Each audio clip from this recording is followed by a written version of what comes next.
Welcome to amipal, the #1 place on the internet for the sweetest Amiga content.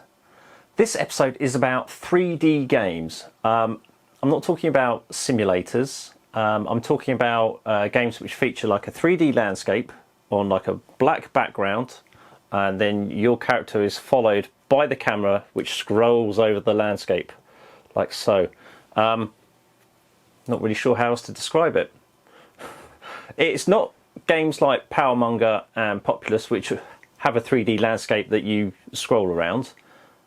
It's 3D. You'll see when we get into it. I've got 5 games to go through. They're all quite different from each other, except for 2, which are very similar. I think you'll find it quite interesting. Let's get started. I've got 5 games to compare today. Conqueror, Hunter, Virus, Seawolf and Seawolf 2 Wild Justice. I think we'll start with Virus because it's the earliest game in the lot. 1988 and published by Firebird. Just switch to the RGB output.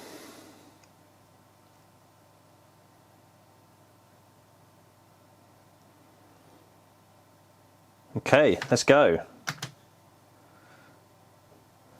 So here we are. You fly a spaceship around this landscape, and it's very sensitive controls.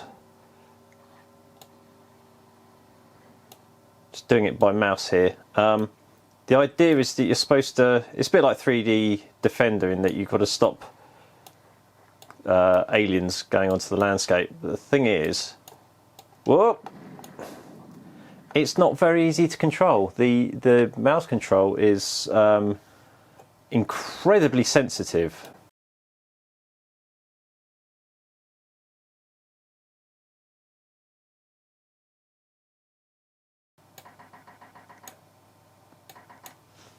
Let's turn the sound up for you. So that's me firing. I really don't know which way I'm going to point every time I move the mouse. It's very difficult indeed. I might try and do the keyboard control. Let's see if I can land.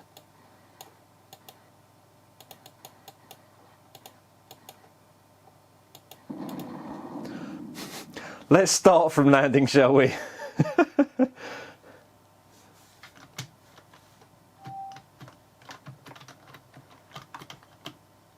Okay, that's my thrust. And turn. Okay. So, keyboard control now. Oh God. Yeah, I don't think he's going to help me now. And as you can see, it's a 3D landscape. Just 16 colour screen. We've got a map in the top left to show where things are.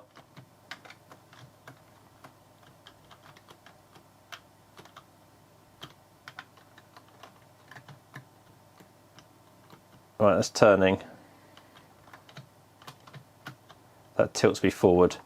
Right, A tilts me forward, and then I hope that I just get enough speed and thrust under me to keep me level. You can see the blue dots up in the map. That's showing me where the enemies are. They don't seem to be moving. Oh, completely missed that. I don't understand how you're supposed to play this game. This was ported from the Archimedes. I think it was ported anyway. The Archimedes, the version it ran on was an 8 MHz 32-bit processor, ARM processor, and it actually ran at 256 colours, full screen, and with a much faster frame rate. I mean, whenever anything gets busy on this, you can't really see anything getting busy because I'm not meeting anything, but it slows down to a chug. And this is this is on my 68060. though I'm not entirely sure it utilises the faster processors. But yeah, Amiga version, 16 colours, not full screen, you've got a hefty border there.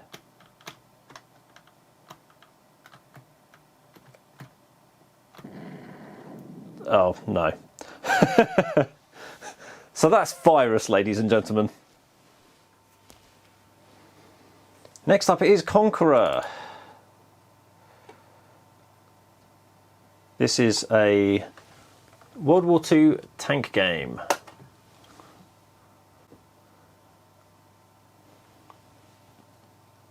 It's released in 1990 by Rainbow Arts, with graphics by David Braben, who also created the previous game, Virus, and of course the classic Elite. Oh, let's get past that. A lot of noise, isn't it? Bit of warten.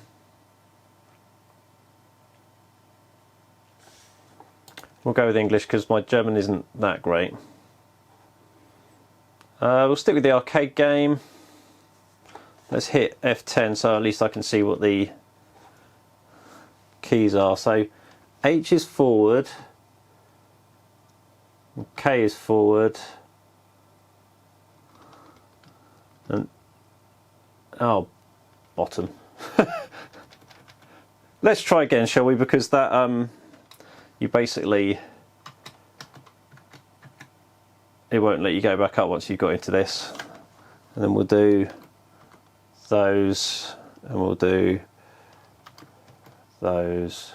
Space is definitely fire, isn't it? Should really have put M for map. There we go. We'll do H and P, and then maybe 8 and 9 for sound. Okay. It's amazing, just over the years, how much better user interfaces have got, isn't it? How do we get into the game then?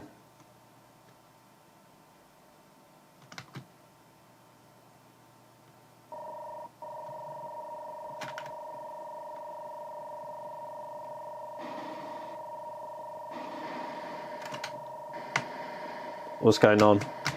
Fire! Fire!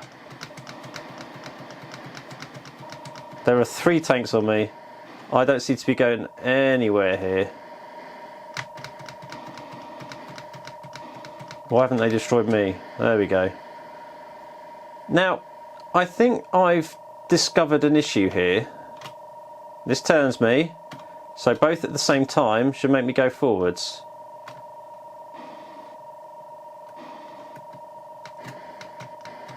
But I only seem to be able to press one key at a time, unless it's the space bar.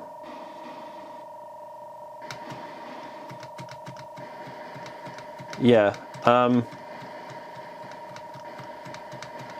don't think this is an issue with the Amiga. I think this is an issue with my tower's keyboard interface. I think I don't think it allows more than one key at once, unless it's a modifier.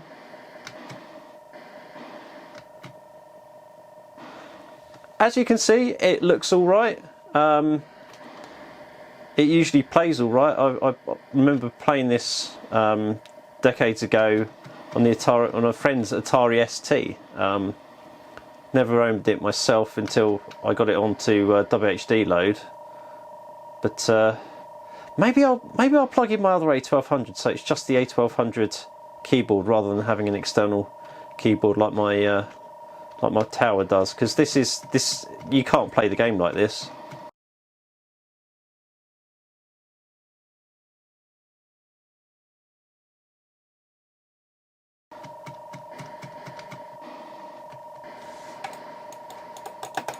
No, this isn't working. Let's try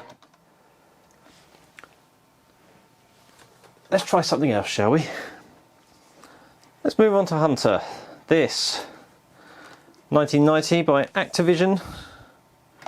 This is sort of a proto GTA, which you'll see when I actually switch the screen. So Start a new game. Got various different game options. We'll just go with this, with the imaginative name of P. You must collect one general's head. How about that? So this is our landscape. Character movement is done via joystick. Just a seagull flying around there. Yeah, we can't go in there yet because they will shout at you. So there's a boat in front of the HQ that I can go and jump in. It's basically, I can go anywhere in this 3D landscape. I can use any vehicle I find, I can go in any building. In fact, it's quicker to go in these buildings here than it is to go in any building in Grand Theft Auto 3. Which is pretty amazing when you think about it. Let's see what we can find in this one.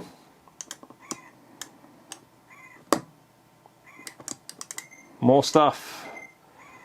Fuel, map. Oh, that map might be handy. Medical kit. Aerial observation unit. Those are basically flares that you fire up and they give you your current location.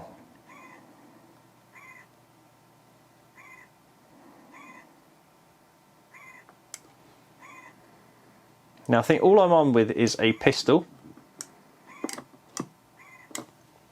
Let's see if we've got a map. Here we go. Okay, so I am on the far bottom right there, and I need to go and find a general somewhere amongst all of this. So I think we'll try going to the nearest big landmass to the southwest. Sounds good, doesn't it?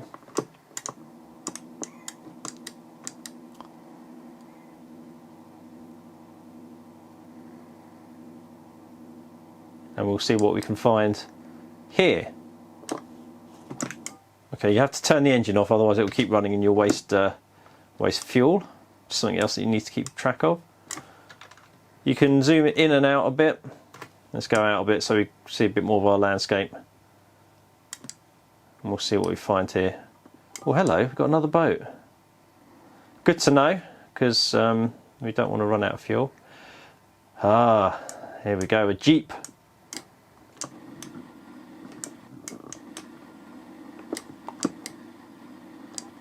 It's like chunky wheels, doesn't it? I guess it just gives the impression of movement. Let's get out here and see what's in this hangar. Oh, hello. I think we'll take that. It's just automatically jumped in it.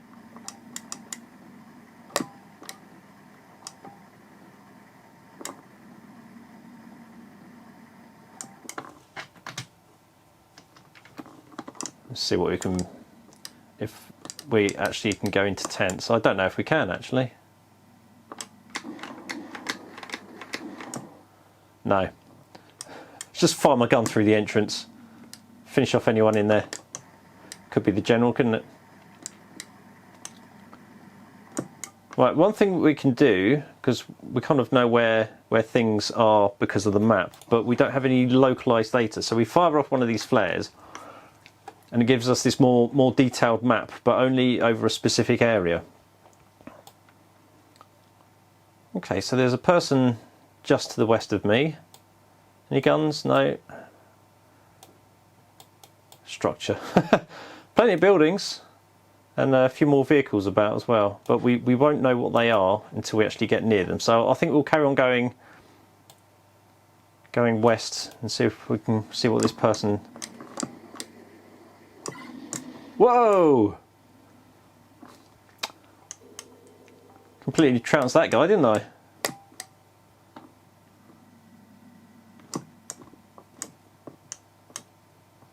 Luckily your vehicles don't actually drive into the drink, so you can just kind of... You don't end up losing all your vehicles in the water. Can I talk to this guy? May the force be with you, comrade. I think he's one of mine, actually, because he's dressed the same. I think enemy soldiers wear red. Oh my! There's my George Takei impression for you. It's got an 80mm cannon! Oh! I'm just sport for choice, aren't I? We've got a tank, but there's a bleeding helicopter over here.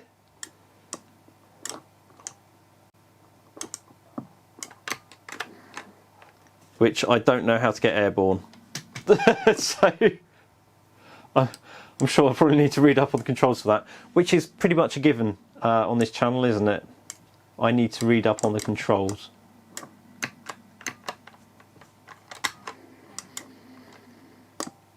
Yeah, destroy tent.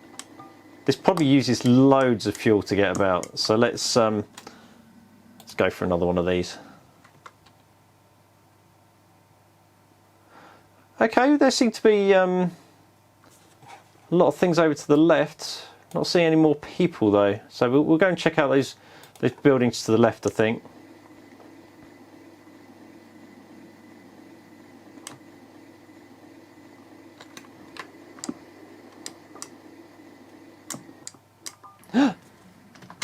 Got a bite there, and I think I've only got 2 more rounds of 80mm cannon shells as well, so.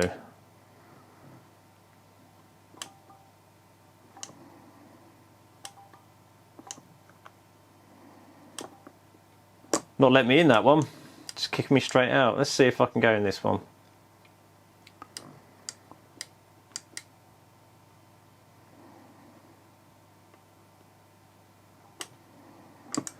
No.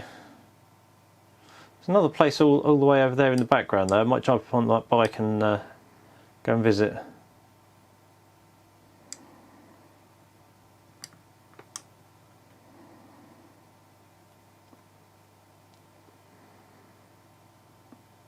There's the tank. Oh, there's the other building. I doubt I'll be able to go in this one as well if the other two are the same. Nice place to live though, isn't it? Right next to the sea. Although with this flat landscape, I think that global warming will render the place uninhabitable in the next few decades. Yeah, don't need fuel when you got yourself a bicycle.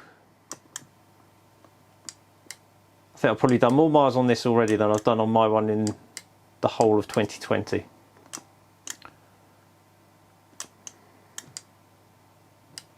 I was aiming for that little gap there.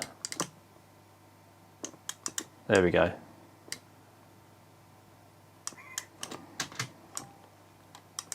Come back, bike! Looks like that's just got some momentum. Hello.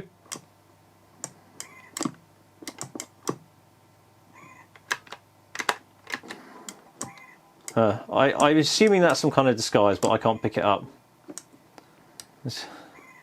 So yeah, this is Hunter. I think it's a very good game. If I had more time to show you, I would, but I think we'll go on to Seawolf now.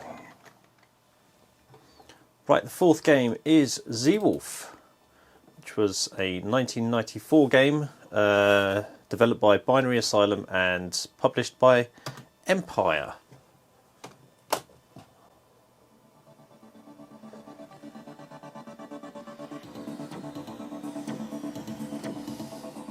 Might recognise this music from one of the other videos of mine. It's by Alistair Brimble, who did a lot of the tunes for Team 17 games.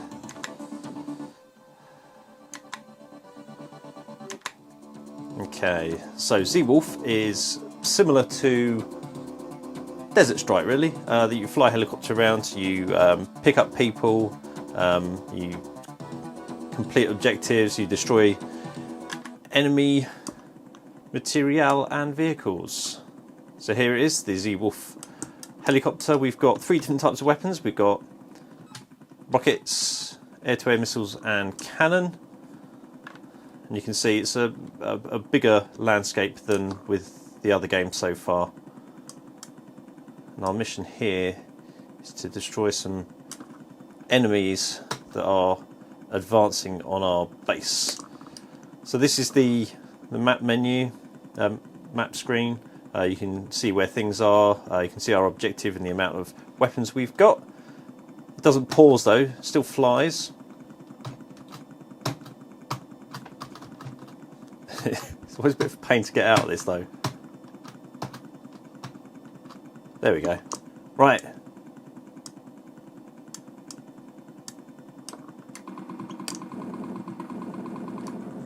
Boom, first one taken out. All enemies are green and allied vehicles are blue. So these are the buffalo tanks that I'm protecting, that I'm defending. There's another one down here somewhere. Landscape is destructible. You can see your missile and cannon strikes on it, which is pretty cool. Oh, IFV's taking some pot shots at me. I think the next lot are up here somewhere. Yeah, top right. You get various enemy types, unarmed APCs, get a few cannon-armed infantry fighting vehicles that will take pot shots at you, like the ones we've just met. This is the first level, so this is kind of all we're getting at the moment, but in later levels you have boats out at sea, which are a bit of a pain. Enemy helicopters and enemy aircraft as well. Ba-doom. Yeah, well and truly taken out that one.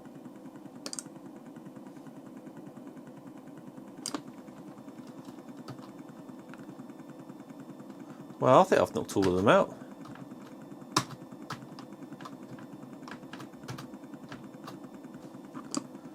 Can't see any more on the radar.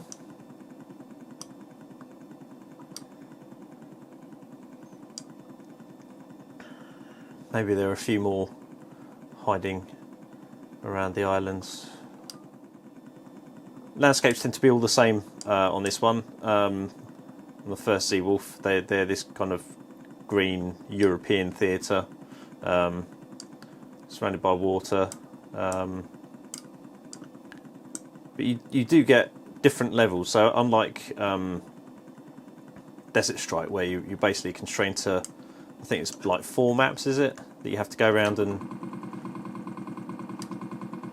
destroy things on and complete objectives on. This, you basically complete your mission and then you're supposed to go on to the next level. Oh well, we'll move on to Seawolf 2 and I'll show you the difference between them. Seawolf 2 Wild Justice. This was released a year later in 1995, although curiously all of the reviews I've seen for it are from 1996. So yeah, maybe it only reached reviewers in 96 but was out in the wild in 95. It's a quick turnaround on the game though, isn't it? 1 year later and they've basically got the same thing, but it's, you know, it's the same engine, same concept, a bit different music on it. Again, Alistair Brimble.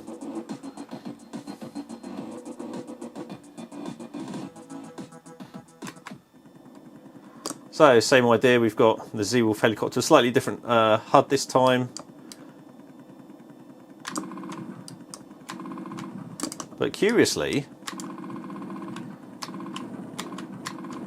it plays a lot faster. I mean, you can see visibly that it's much faster. I'm actually struggling to hit things.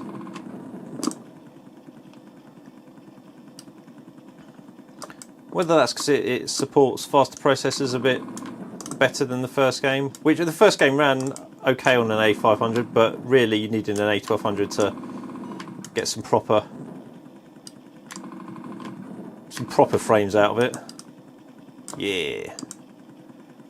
Or an A1200 with fast RAM on it would also be preferable. That ran quite nicely. Right, on to our next mission. This one, I'll show you one of the main differences between Seawolf and Seawolf 2. Different coloured landscapes. We've got a desert here. But what we'll do... Oops. Try not to shoot my carrier. My helicopter carrier. It's not an aircraft carrier. It's one of our allied vehicles that helps you. This refuels and rearms.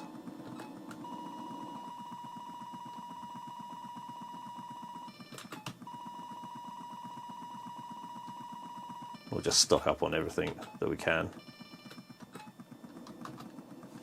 Okay. There we go, and we're ready to go.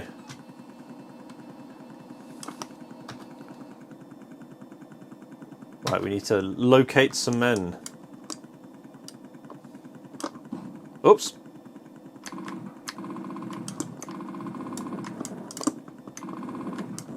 There we go. See what I mean by the fire rate? It's just... it's crazy.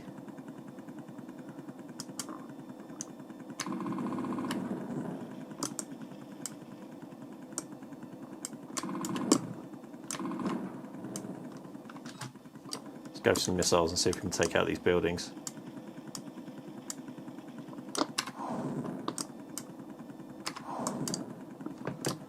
There you go, and there's some of our allied men. So we'll land and pick those up.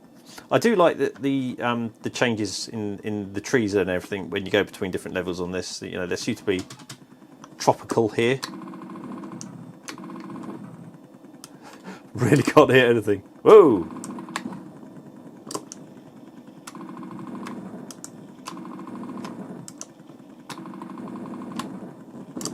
Whoa!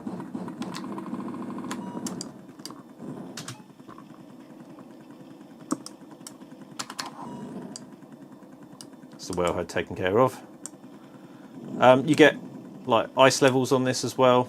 You know, your standard kind of green level, desert level, cold level that you get with all sorts of games. One of the programmers for Seawolf actually went and did further maths courses in order to program for this game, because it's a lot more complicated than you imagine drawing this kind of geometry. I mean, look, we've got a huge pyramid here. We're going to fly around and some obelisks around it. But on some missions you get like big spherical nuclear reactors, which must have been a nightmare to program for. So, you know, the chap went beyond the call of duty in order to program the best game that he could. There's some more enemies. I really do recommend this game. It's good fun.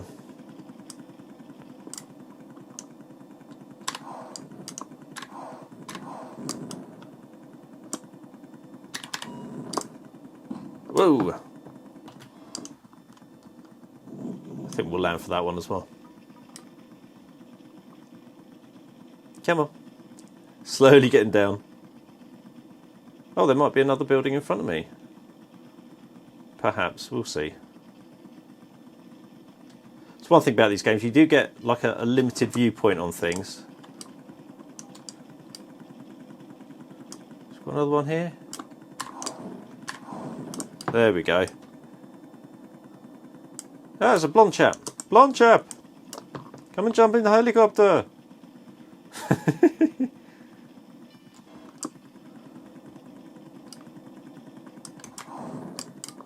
No one in that one, but we'll take it out anyway. Let's go and land back here and see whether we can save some people. Back to the helicopter carrier.